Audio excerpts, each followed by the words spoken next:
I might look at paintings, mostly. I'm not very keen on looking at films.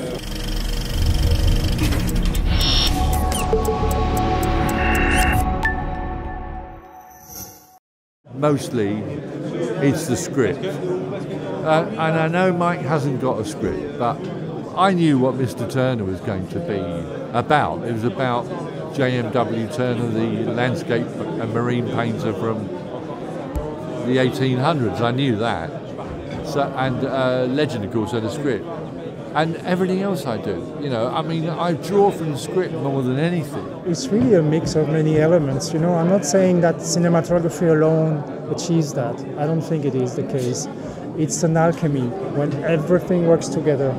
You know, it is the acting very much. It is the way it's shot also, but the way it's cut. But then suddenly something clicks so well that it becomes more than what you read on the page. It's so strong. It's not exactly the same way to work, because when you do a documentary, you don't have time to choose the way to shoot, because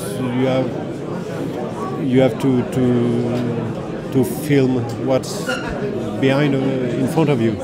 Peeping Tom, for example, which is a classic. There are scenes in there that every time I see it, I'm stopped. You know, I think this is not a film anymore. It's reality, and reaching that level of strength in storytelling is what we want. You know, like people completely forget that they are in a movie theater, that it's real, it's life. You know. Pretty straightforward. I can tell you that the movie Clute, Gordon Willis was the DP, is one of my biggest influence, I guess, in my job, because of the darkness and the color palette of this movie again, and it's probably, you know, right now that's probably the movie that influenced me the most. I think it's this one, in the work of Gordon Willis in general. It was the how he's able to put a face in the darkness, and the audience still feels the emotion that goes through this face, even if it's mostly in the shadow. I'm also a big fan of Kaminsky's work, Bob Richardson, you know, guys like that they just push the limit, and they always manage to. It's like a painting that is always related to the story, to the script. I was very influenced by all the people that make film not without light, but with simple